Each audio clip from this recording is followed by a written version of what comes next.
This doesn't seem right. With a bit fewer elves and orcs that we know of, we drop into the beginning of Western music. Our story begins with the development of Gregorian chant, which was a single line of unaccompanied music. The importance of the Catholic Church at the time. Wait, what was happening in the world during this period? In 476 AD, when the fall of the Western Roman Empire occurred, because of the spread of Christianity, barbarians attacked Rome.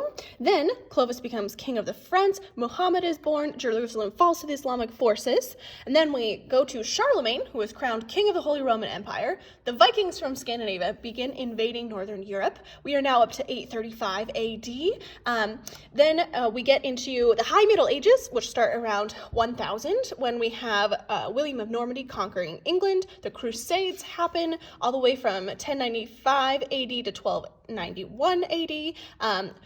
The Mongol Empire is founded in 1206 AD. The Magna Carta is signed in 1215. The 100 Years' War happened in a 100-year period starting in 1337. The Black Death begins in Europe, 1347 AD. Good to know.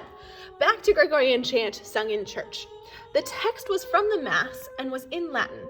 These chants were based on a system of modes which evolved into our scale system. There were 8 church modes, and you can hear each one by starting on a different white note of the piano and playing a scale of 8 notes just on the white keys. If you play from D to D, for example, you play the Dorian mode.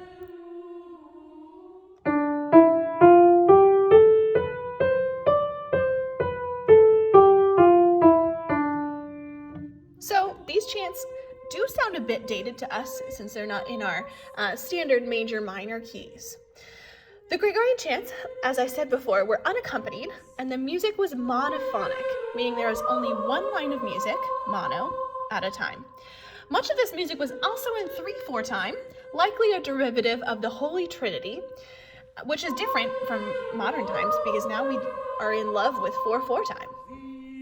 As this medieval period progressed, composers began to experiment because one line is just a bit boring, so polyphonic styles began to develop. Poly is where more than one line of music is played at the same time. Gregorian chant evolved into what we call organum. Parallel organum is where one line sings the melody and the other sings that line at a fixed interval from the first voice. Then, composers got even more spicy and tried free organum, where both lines moved with often parallel or contrary motion. Wow. People have always shared music, often by oral tradition, where tunes were passed on by ear and not written down. But the Catholic Church wanted to standardize what people sang in churches across the Western world. So they developed a system of music notation, kind of like a chicken scratch version of what we have today. The music mostly showed the motion of the line, ascending and descending, but the space between the notes didn't really define the rhythm. As with any new system, it got better as the years passed. During the medieval era, the church had a monopoly on music. Pieces were passed down by mouth, with this new notation system coming into play as the era progressed. Composing anonymously, so you didn't take credit for your work, was considered an act of devotion to the church. Thus, we don't know the names of many composers of this period. However, we do know a few. Hildegard of Bingen was a German abbess. Yes, it was a she. Interestingly, we only know about her music through her own writings of alternative medicine. I know, she was killing it back then. 69 pieces of music were composed that we know of, making her one of the most prolific composers of this century. One of the most interesting parts of Hildegard's life was that she said she first saw, and I quote, "the shade of the living light" at the age of 3, and by age of 5, she began to understand that she was experiencing visions. These visions played a huge part in her life as an abbess and the writings she did, both musical compositions and theology works. During this time, however, there were also secular music traditions, music outside the church. Troubadours were huge in Europe during this time, traveling all around southern Europe. Their songs centered around heroic deeds and courtly love. One of the most well-known composers of secular music was Guillaume de Machaut, a highly respected troubadour. he created secular works around these heroic knights and their love stories. His compositions were actually very difficult, and he included both singing and speaking in his songs. Similar to today, there were 3 different types of instruments: strings, woodwinds, and percussion. String instruments included the harp, lute, dulcimer, and viol. Harps were very popular and also much smaller than today, only about 30 inches in length.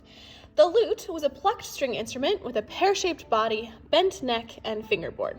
A dulcimer was also a string instrument, but was played by hitting the strings with small hammers. The bowed popular string instrument of the time was called the viol. In terms of woodwinds, the flute and recorder were the most popular of the medieval times. The recorder is very similar to the ones played in elementary school today, but they were wood, while flutes of the medieval times were made out of wood without keys like they are today, but they were played horizontally.